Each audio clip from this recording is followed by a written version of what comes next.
our attention to one of the most important pillars of our economy, the Citizenship by Investment Program. For more than 4 decades, the CBI program has played a significant role in national development, funding critical projects, supporting economic growth, and influencing the country's fiscal position. Our guest today is once again former Prime Minister of St. Kitts and Nevis and political leader of the People's Labour Party, the Honourable Dr. Timothy Harris.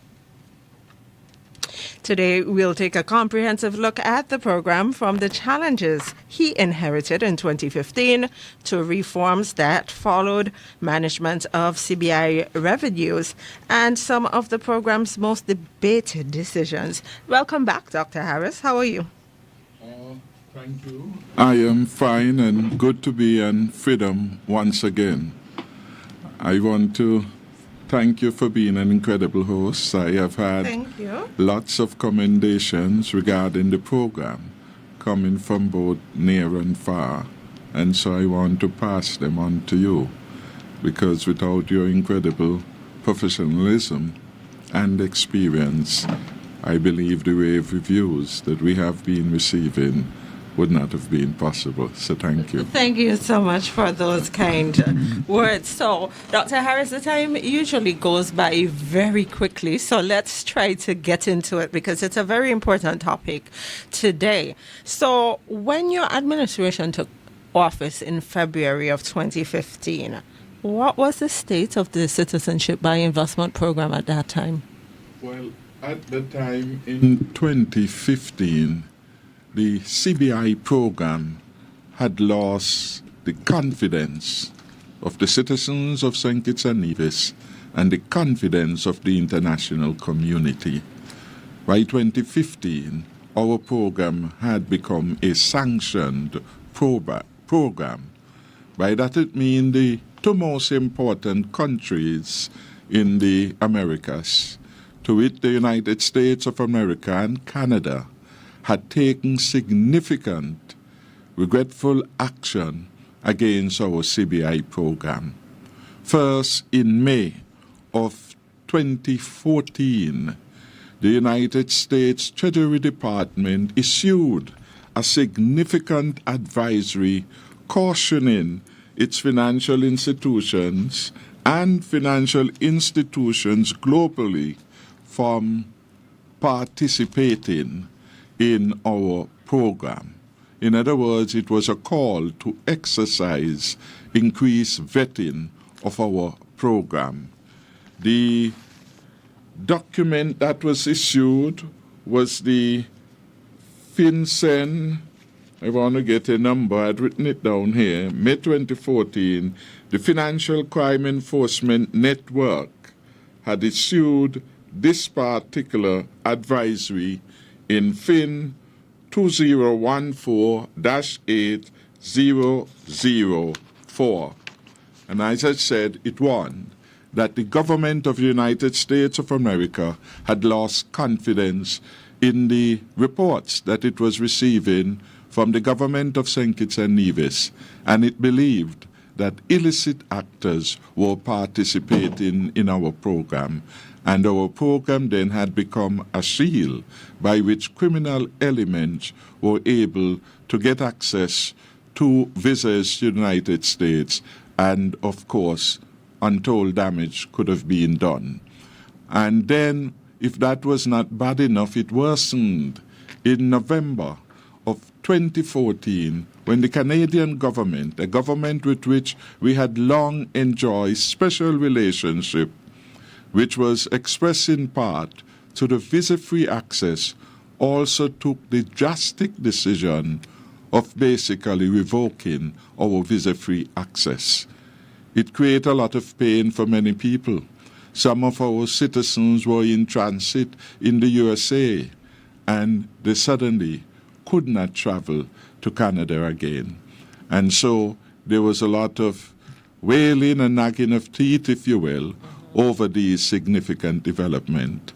They were not just hurtful to our citizens, but they brought a pause and it brought a scare to those who had hitherto preferred St. Kitts and Nevis as the chosen country in which to engage in citizenship investment, because they were no longer certain how far and for how long the scale of investigation that the U.S. government had mounted would have continued. So there was a huge uncertainty, and always uncertainty is bad for market, and it affects persons in adverse ways. So that was the program that we had inherited. The program then had become a pariah. The market was running scarce and scared in relation to its interest in our program. Our task then was really to rebuild that confidence with our international partners, rebuild our confidence and trust in the respective markets. And that was the primary engagement of the government when we got there in 2015. How can we rebuild this bigger and better than before?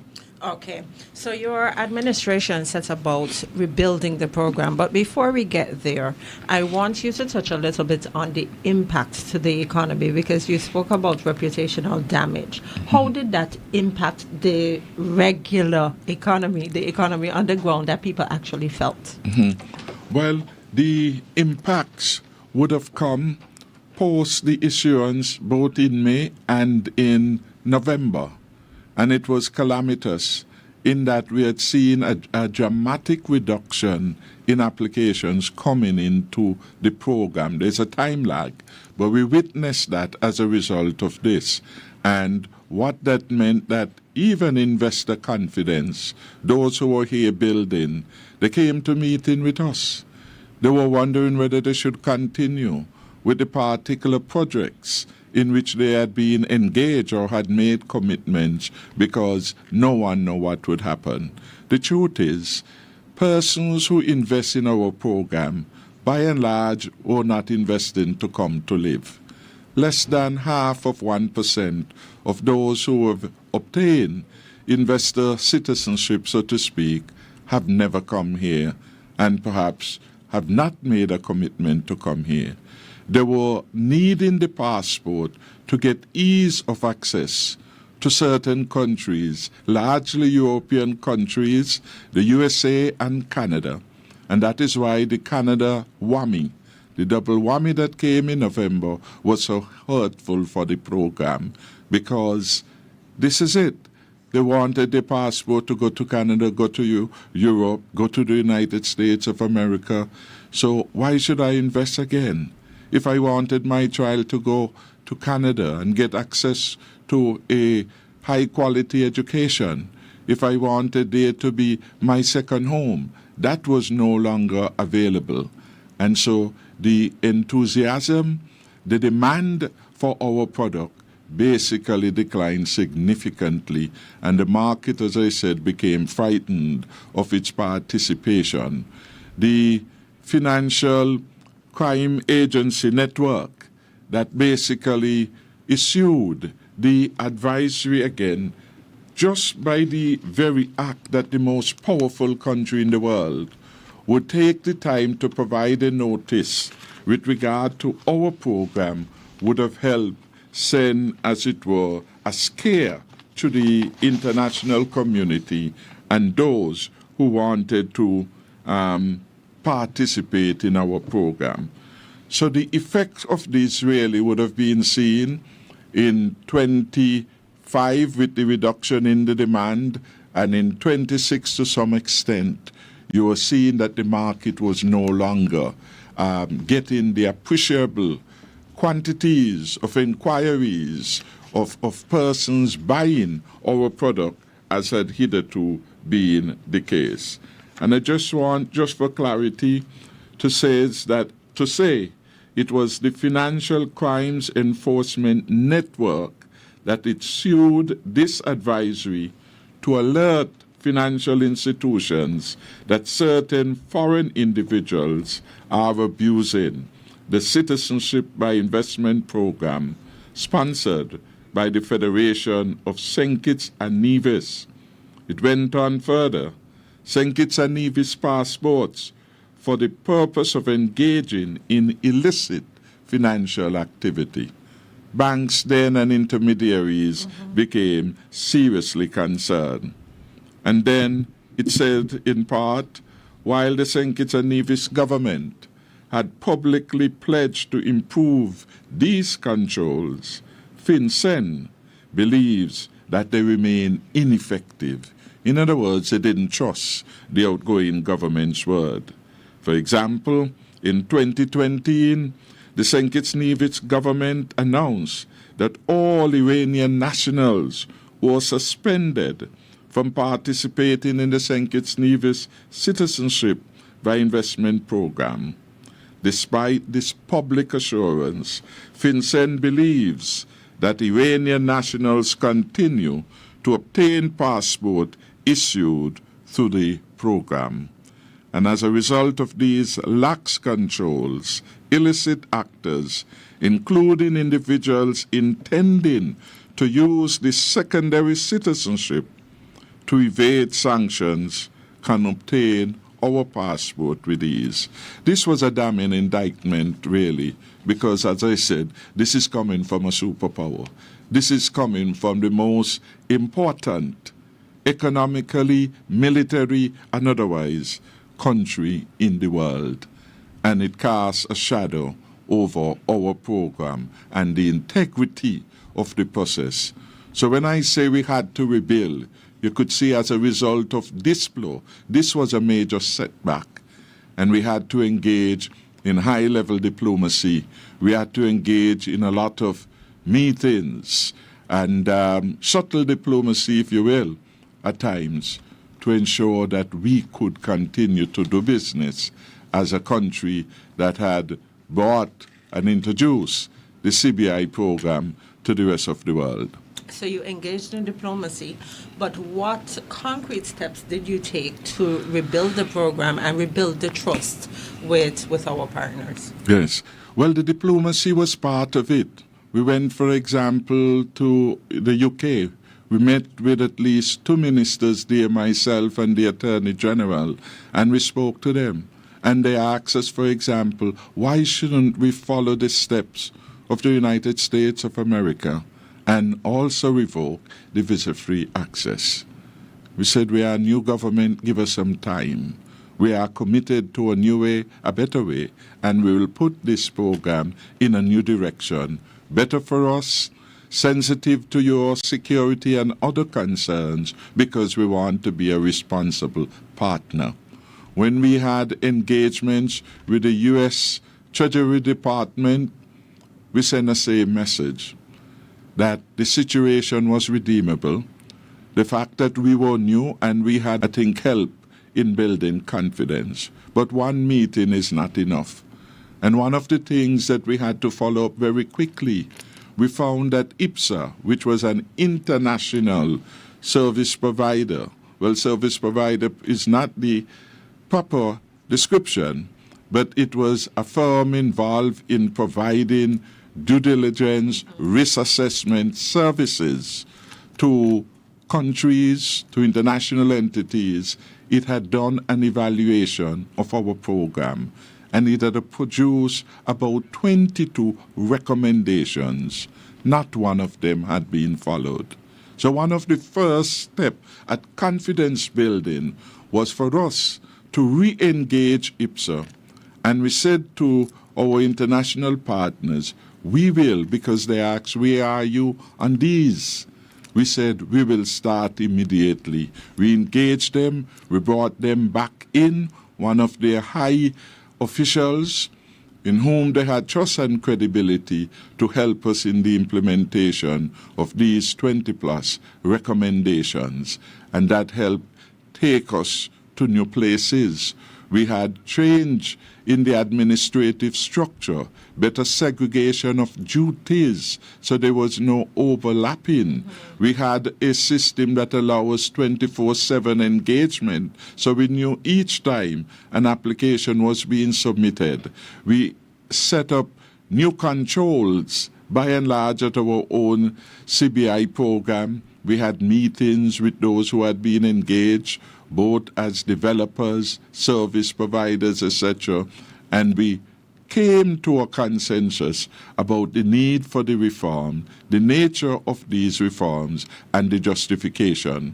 We went about again because you had to go now and sell anew, that you were still in the market, that people could still have hope that they will not lose and there will be no cascading of the penalties imposed upon us.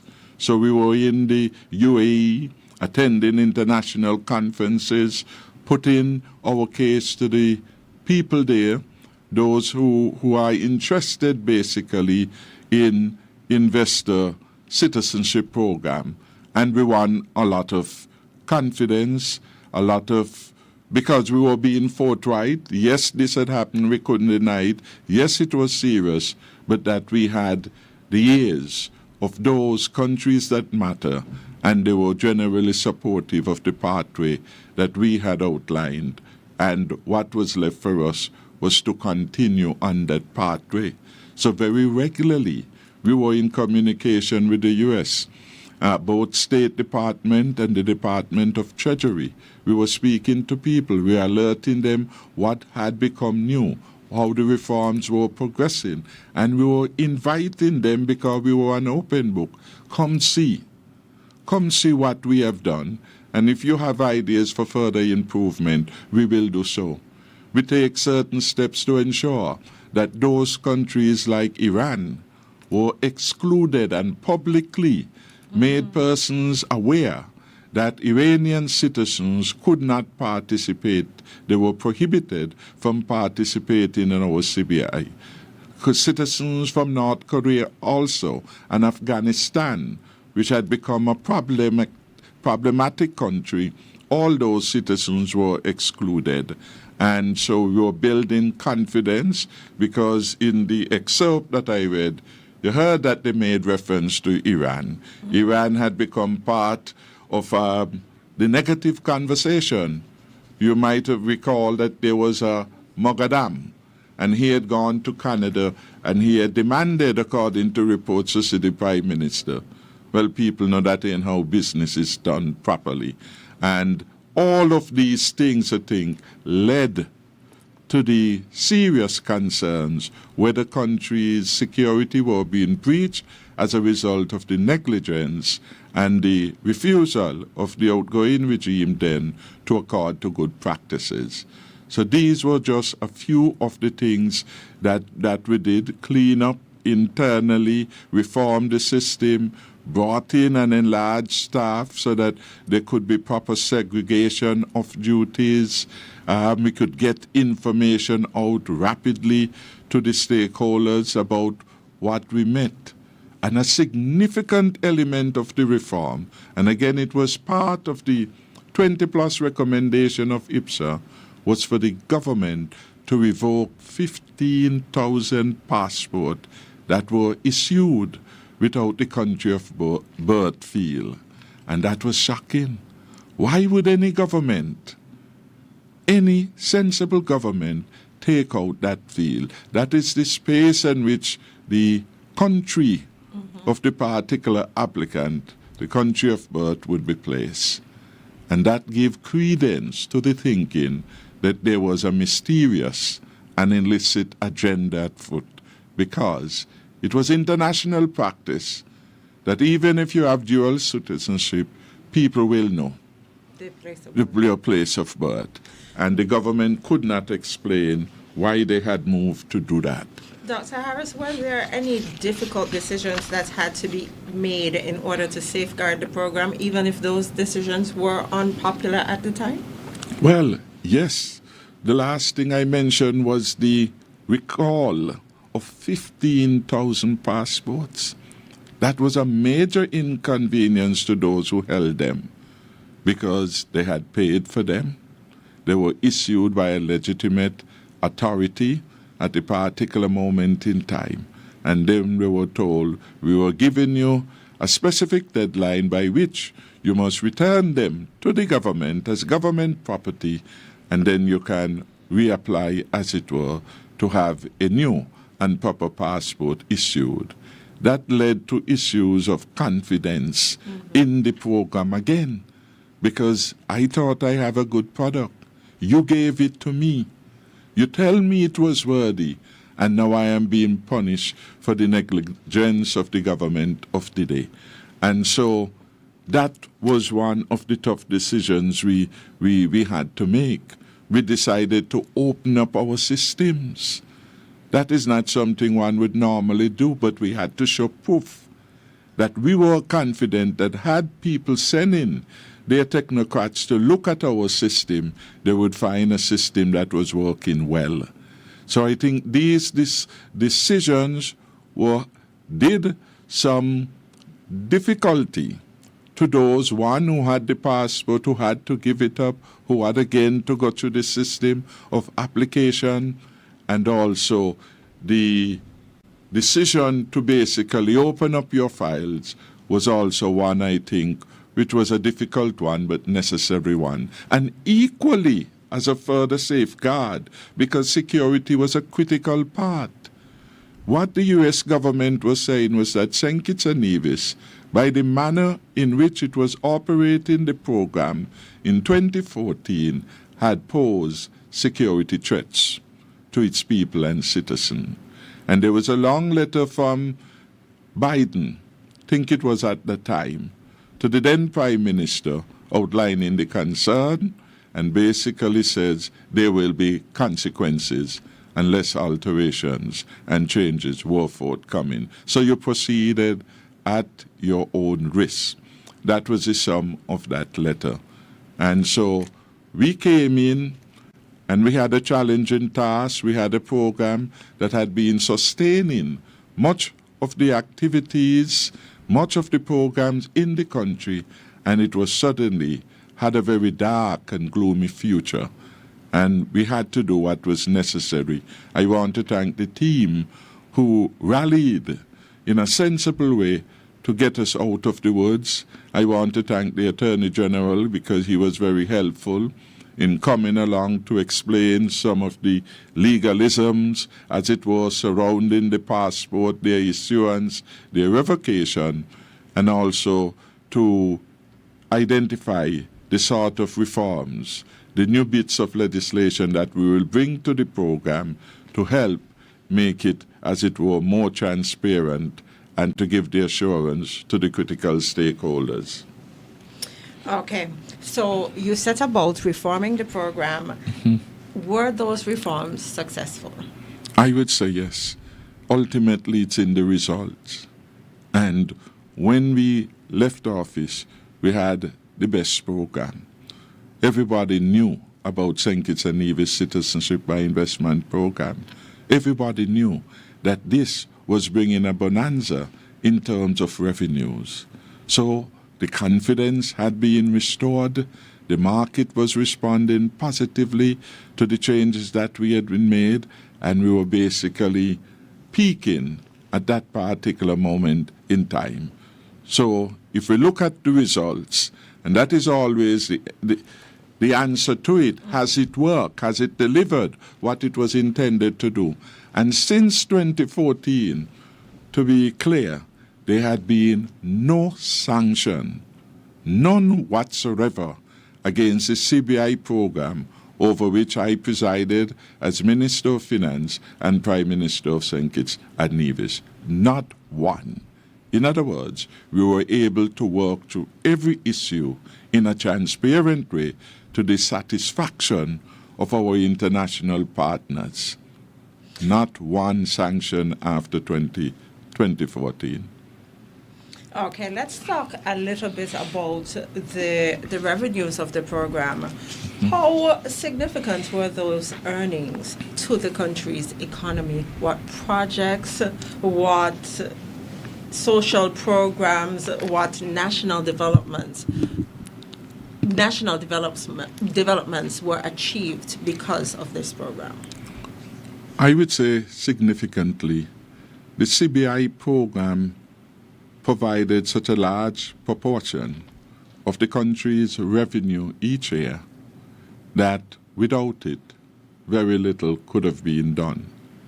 And so when we look at the infrastructure development in which we had done such a marvelous job, the resurfacing of our island main road, our ability to do our homes, our ability to basically provide regular double salaries to the government employees, not only in St. Kitts but in Nevis, and beyond the government employees, the central government or the state corporations, the NHC, the ZIZ, the CFPC, all those entities enjoy the same benefits, not only those on St. Kitts, but those that were accountable to the Nevis Island administration. So almost any area you could think of, we were able to have the resources basically to develop a response to the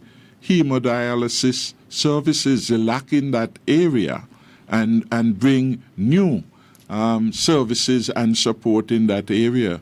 We were able, for example, in terms of the prevalence of cancer, to establish an oncology unit, and that was critically important. Cancer continues to be one of our major challenges in St. Kitts and Nevis and in the Caribbean.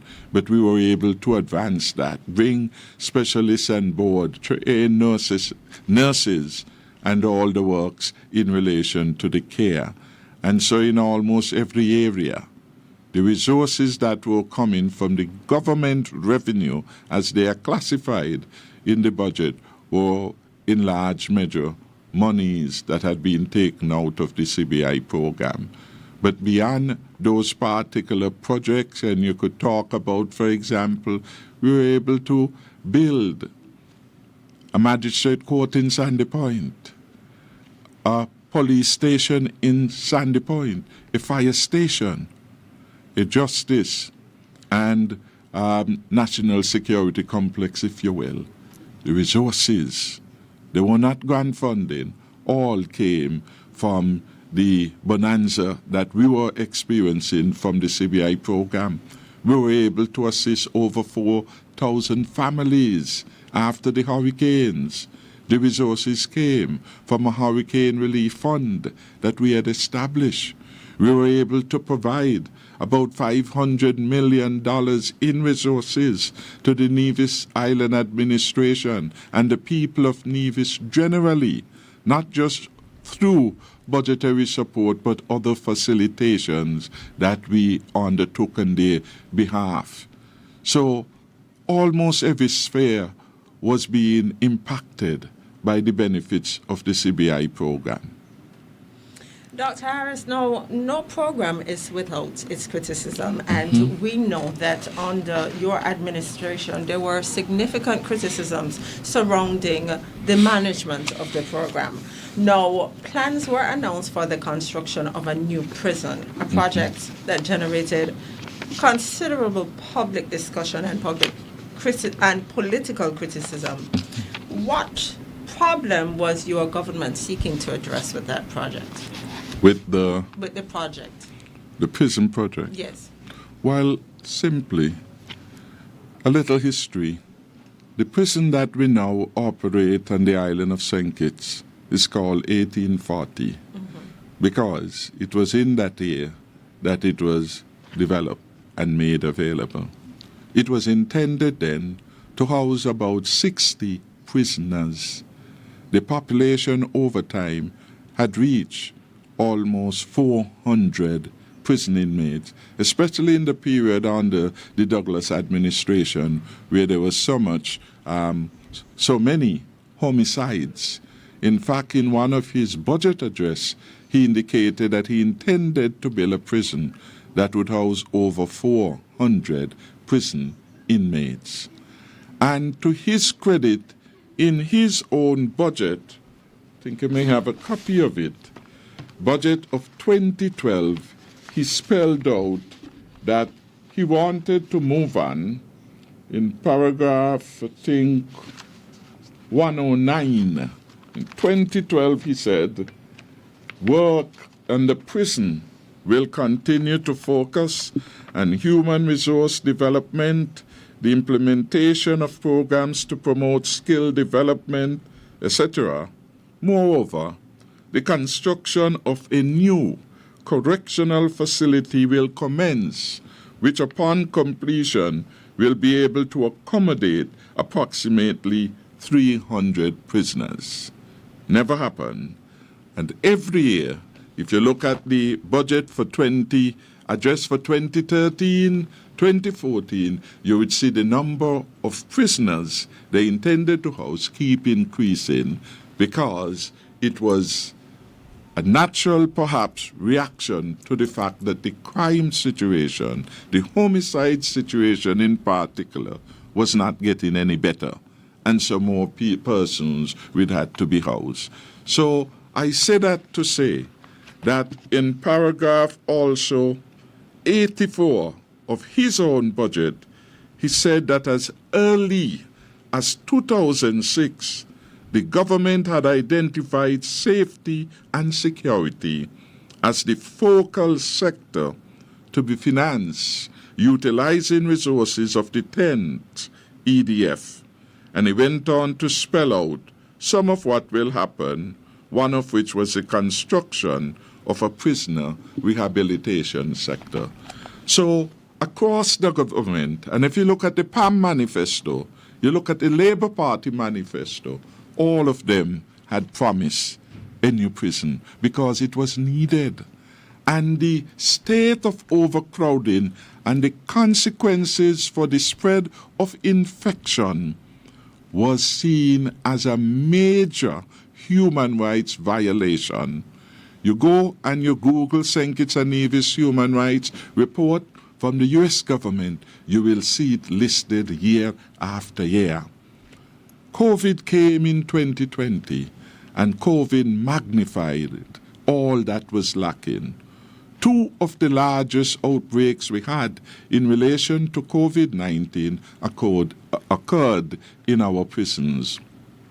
And when we brought, as we did, meet weekly, the Commissioner of Prisons, Mr. James, in and asked how could this happen in such a repeated fashion, these significant number of persons being exposed, but not only them, not only the prisoners, but those who were there to guard them, those who were there cooking and doing a whole range of ancillary services were also exposed. And the gentleman said to us, in his own moment of candor, our hands are tied because there really is no space. Sometimes we have over 10 persons in a cell. So once one catches it, it spread like wildfire to the prison system. And go back again to 1840. We are now talking, 100 and maybe 80 something years. Thereafter, 2026. So we are looking at perhaps 186 years after. We were dealing with a prison intended to house 60, but was now reaching well over 300 prisoners. That reality struck us. The human rights problem and reputation of our country was important for us to preserve at that particular moment in time, and I would say all the time, the country's reputation, because we must never be seen as a pariah nation. And so we knew that we had to move urgently to get a prison constructed, not only because we never know if another COVID may come, it might not be COVID, but it may be another fatal disease that would come and create this kind of problem for us to the spread and the contagion effect. And so we took a decision. We had to find a way.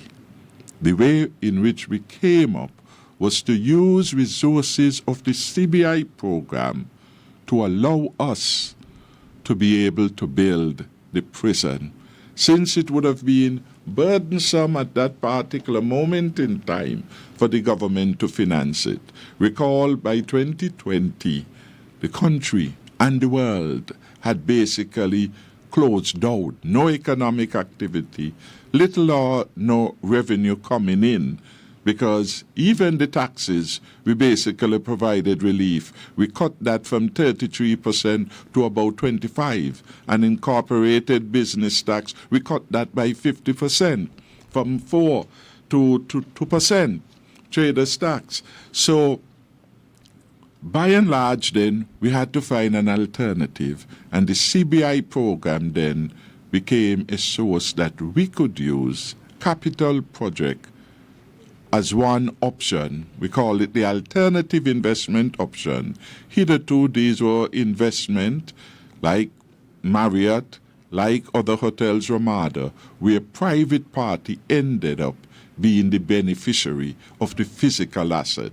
The alternative investment program in which we pursued projects through the auspices, if you will, of the CBI program. And so we went through that part. That process went through all the usual workings, assessment, input, Ministry of Finance, the relevant other departments gave their input, came to Cabinet, prepared as it would normally be prepared by the technical staff, and Cabinet approved. Every member of the Cabinet approved this particular project. And I go further to say that while it was a unique way, it was necessary in the context of what I spelled out to you. One, the response to COVID, the human rights violation, the fact that we were doing an injustice in pursuing an extraordinary punitive arrangement that kept our people shackled in their cell, in a manner of speaking, cell with spatial accommodation for 60 was now doing over 5 times that. And that was an injustice that had to be corrected, and we were answering all of those. But we were also doing something else simultaneously, was to introduce a new product that will not only give us this particular important and necessary infrastructure, relieve some of the complaints we were having from an important, well, perhaps our most important partner, United States of America, regarding our human rights. And we know how sensitive that matter is around the world. But we were also in an era of rehabilitation. Those persons, people tend to think of them in the very pejorative way. They're prisoners, but they are human. They are human, and they deserve to be given an opportunity for rehabilitation so they can come out better equipped to act as persons who have been reformed as a result of being incarcerated. But we had a new revenue platform that was going to come in, and it did come. Because in the years after 2021, Dr. Jew was able to sign 99% of every certificate of registration to provide citizenship to those who had invested in that program. And it brought, therefore, huge revenues in 2022, the latter part, because given the cycle, usually would take about 6 months for money to begin coming from the time you would have started the project. You have to go through a series of due diligence internally, then send abroad, and you get the commercial suppliers of due diligence services to do their thing. They're going to Russia, they're going to China, and all those processes take time. And then as part of our own reform, we had said that we will send them off to the JRCC, which had the biggest criminal network available to us in the Caribbean. We pay for these services, and they were able then, as it were, to screen and to vet every applicant. We took the decision, whatever our internal processes said, this person is good. If at the end of that process, the JRCC said no, we will not issue an approval. So whenever there was some departure, it meant that that application would have then bypassed, as it were, the very rigid screening mechanism happen. So we had a vetting process which was almost, nothing is perfect, but given the different layers, multi-layers of vetting was impregnable in terms of these things happening. So we did all that. We brought the money in. Dr. Jew inherited that, put his signature on them, and he was able to benefit from that flow of revenue in 2022 and 2023. Thereafter, everything plummeted. In other words, the last good project that they had was he signed them, and we only got a inkling of it when his own friend Martinez exposed that he had basically found out through his own inquiries was there. You can't in opposition say it is so bad, and then you go in government, you don't stop it. More than that, you take from it. He could have stopped it if it was that bad, that out of order. Why would you continue? But it wasn't. It was for them politics. Politics in the extreme, to the detriment of the country, to the detriment of the country's own reputation, to sullied the program. And further evidence, nothing was wrong with it. The very principle behind that project, he took to New York, to United Nations General Assembly. The evidence was there, everywhere. She was there to be seen as part of his delegation. How incredible can people get with their tales? Now, Dr. Harris, you spoke about the program plummeting. I think that's the word that you used. Yes. Now, there has been a lot of discussion surrounding the numbers declining, the numbers of applications declining. What do you believe the major factors are influencing the program today? Well, there are several factors influencing the program.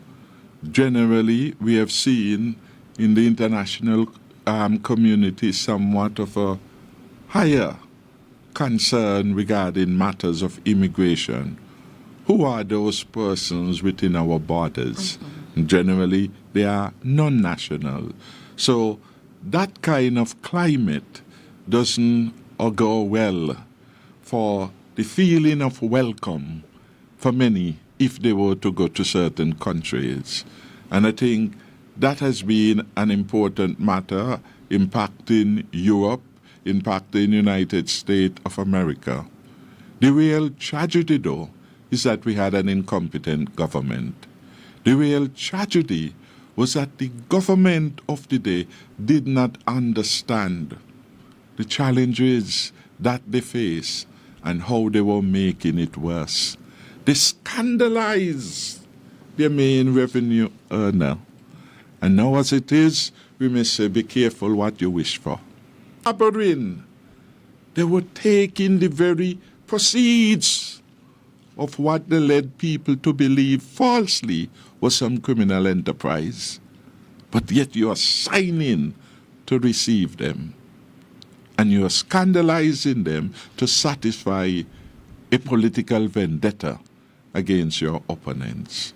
So sensible people advise us. And when you are in government, you have to have sensible people, because often they lose sight of the real picture. How do we improve the quality of life of our people? And they said to us, you are now in government. I remember one budget I write in my speech. The financial secretary come and she said, Prime Minister, do not put it in the official document.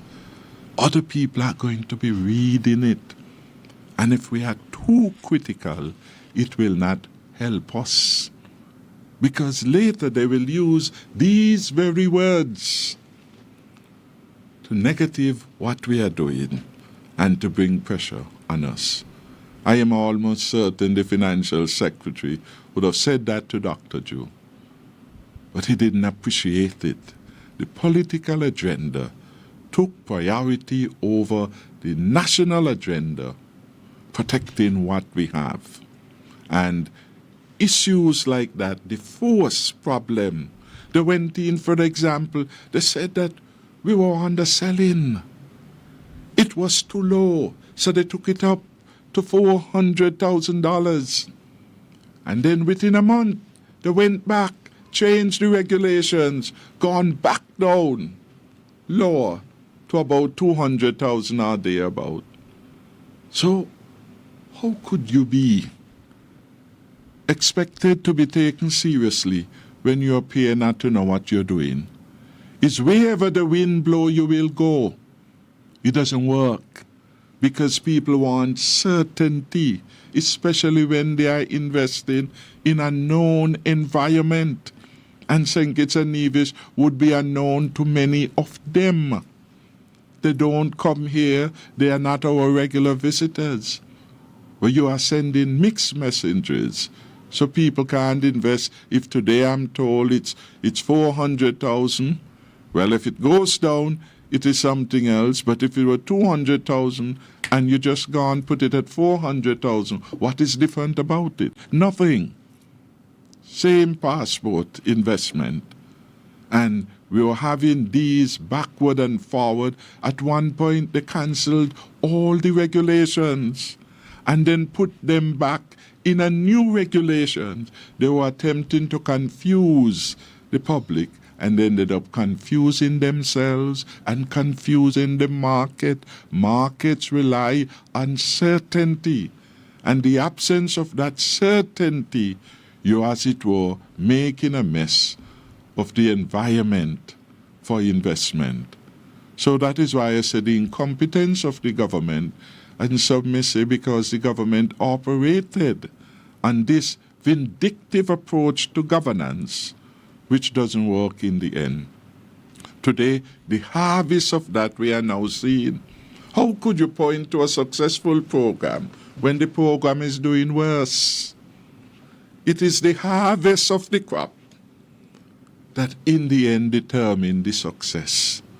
If you go to Cayon and you take up 100 acres of land to do Tabasco pepper sauce, and up to now you can't bring no Tabasco pepper to the market, it is a failed project, in simple terms. So when they said they did all of these reforms, what was the purpose of the reforms? Was it to make the program more attractive to investors? Therefore, if it succeeded, we should have more applicants to our program, more revenue. Today we face with the reality. And even in their budget in December, they were faced to admit that the program was failing because the projected revenue was less than what they had done the year before. And in that year, I think they dropped almost 60%. And no explanation that they had destroyed the project. 4 years after, you have taken control. You said you could do better. You had all the knowledge. From whence it came, no one knows. But you profess to have had that. You had become an expert at that too. And now everything is going. I had the report here. EU puts Caribbean citizenship visa-free access online. We have here the EU Commission report, 19 to 12 December 2025. We were going through the budgetary process, and the Prime Minister did not know or did not share this adverse report that had been there, and did nothing after in relation to the calamity that we are now faced. What the people were saying was written clearly about these security risks. A section called Eastern Caribbean. And they talk about all these things they've been saying they are doing, and the core principles and this new regional approach, and so on. But nothing beneficial has come. Since the publication of the 7th VSM report, which is really the visa suspension mechanism, the total number of investor citizenship schemes, applications across the 5 countries has remained 13,113 in 2023, and it dropped to 10,573 in 2024. In St. Kitts and Nevis, the volume of applications went from 1,987 in 2023 to 200 and 2023 in 2024. And I give you the record. He goes on to say, application numbers remain relatively stable in Dominica and St. Lucia. That is about the same. While Antigua and Barbuda recorded a notable increase. So in other words, the impact has not been uniform across similar countries within the OECS engaged in the program. Antigua went from 685 applications in 2023 to 1,733, more than double then, in 2024. Imagine we are reading this in an EU report. The budget was given. We never hear this information. Now, Dr. Harris, we are almost out of time. But against the backdrop of that report, there are those who are of the view that the Citizenship by Investment program is dead, not just here, but in the region. In your opinion, is the program dead? Can it be salvaged? I think that it can be salvaged. I'm reminded of somewhere the Ides of March has come, or it was near, but it has not yet passed. And so, yes, we are in a depressive state in relation to the calamity that is now unfolding. But it is a necessary program. And I am more thinking along the lines of Gaston Brown, that we must do all in our power to save it. For the very reason you outlined in the beginning, it is such an important part of what had made us where we are. The country that was the envy of almost all countries. The country that was able to satisfy social program, peace program, PAP to those who were vulnerable. The country that was able to support and give back to our public servants double salary after double salary. The country that had the highest fiscal buffer within the region was St. Kitts and Nevis. All of that then had depended upon our success with the CBI program. In 2014, we inherited that doom and gloom, that all was lost. But we were not overwhelmed by it. We put all that we had in it. We took the necessary measures. Some of them were hard and harsh. We took the necessary measures, engaged in agile diplomacy. I say agile diplomacy because when this report comes out in December, immediately somebody, our bodies, should have been moving. I saw a recent report and they're talking now. Thank God for Gaston, he brought it out. But his stock went up according to this report over the period under evaluation. But our Prime Minister gone mum. Not a word to us even yet. 'Cause he has not what a clue. It is an overwhelming situation if you don't have the right frame, the right preparation, the right experience, and the right knowledge of diplomacy. And in all of these critical areas, he's found wanting. No fault of his, but a fault of the country, that is the leadership that we have. But in any event, Gaston has stepped forward. And then my good friend Comrade Skerritt in Dominica has now coordinated a recent meeting, and one of the things is we will go and engage in diplomacy. Is it coming? And then we had the UK making its own changes, the ETA, etc. And then we have Ireland. But Ireland went very far. It was not just the holders of ordinary passports, but even diplomatic passport holder. It said, all of you now will have to apply to come there. And all of these things are happening. No alert is sounded. No activation of the diplomatic response for a country that relied upon it. For the record, the CBI program in St. Kitts has been contributing at a higher level to our economic growth and development here in St. Kitts and Nevis that it does in Antigua. The first one to speak out, to his credit, is Prime Minister Gaston Brown, the man whose economy is most reliant on it. And he knows it because he has been saying that with mischief in the past. Says nothing to us. We can't run our country like that.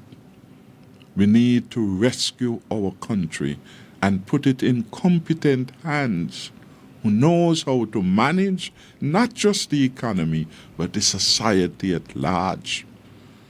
That is what is absent right now in our country. Dr. Harris, we are out of time. Do you have any final words for our listeners? My final words would be one of hope that we can redeem our country because we have enough wisdom among us and among our community abroad. We have enough friends. When we were faced with this similar kind of challenge in 2014, we rose. We went about doing the work and we bring results. And we had a CBI program that was built back better than before. I believe, given a chance again, my government, my team, which will be an all-inclusive one, join and talented people wherever they are for the contribution they can make, not to the party but to the country, would be able to address that. I see some of the lacks, and I've made reference to them. The agile diplomatic intervention had been absent. The failure to bring the rest of the country on board had been absent. You should have been somewhat of an all-of-society approach as we did in COVID, bringing in. All is not lost in my view.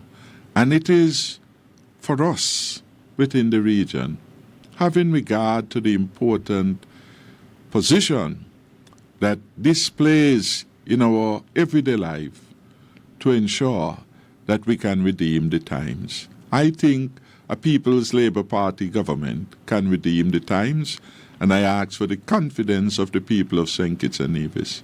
We did it before, and I'm wiser now, and I'm sure I'm even more able to do better for this country that I love.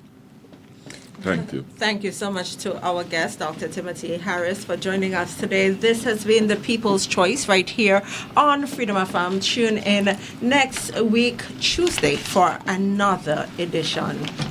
It's time to choice. Yeah. For the people. By the people. By the people. By the people. Every Tuesday. The choice of the people leading the way. For the people.